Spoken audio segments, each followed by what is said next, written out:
Yo, what's up guys? Welcome to my vlog. A day of my life dito sa Saudi Arabia. Welcome nga po pala sa mumunting vlog ko at mumunting kwento ng buhay ko. Dito nga po pala ay kararating lang namin dito sa trabaho namin, kaya kailangan maglinis.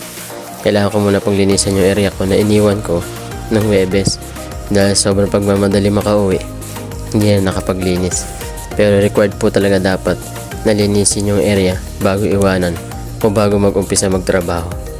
At dahil sa nakalimutan nga po natin linisan, kailangan ko muna po siyang linisan ngayon bago po ako magsimula ulit magtrabaho.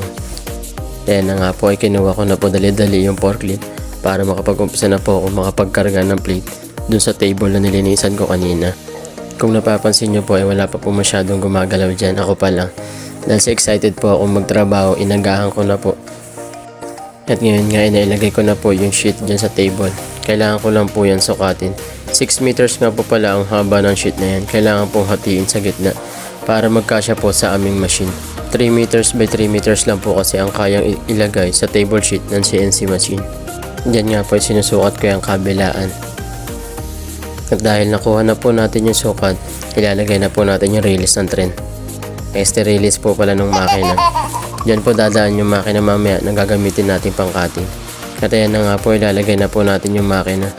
Yan po ay tinatawag dito na radial cutting. Hindi ko lang po alam kung anong tawag po sa inyo. Paki-comment na lang po dyan sa baba kung anong tawag po nyan sa inyo. At dahil nailagay na nga po natin yung makina, magbubukas na po tayo ng oxygen dyan at acetylene. Dyan nga po yung umpisahan na po natin yung sindihan. Siguro po ay nagtataka kayo kung bakit lighter po ang gamit ko dyan. Sa mga nakakaintindi po at nagtrabaho rin po sa mga fabrication na kagaya ko, siguro po ay iniisip nyo kung bakit kailangan lighter ang gamit, hindi po yung magnetic torch ang kailangan gamitin. Sensya na po, wala po kasi kami magnetic torch, kaya ang ginamit ko na lang po ay lighter. At dyan nga po ay inuumpisahan na pong katingin ng machine yung plate dyan. Kung makikita nyo po ay dahan-dahan lang po yung takbo ng machine. Dahil nga po sa makapal yung plate, kailangan po ay dahan-dahan lang po ang takbo ng ating machine.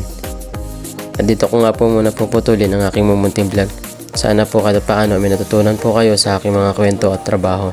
So ulitin po, maraming salamat po sa panonood.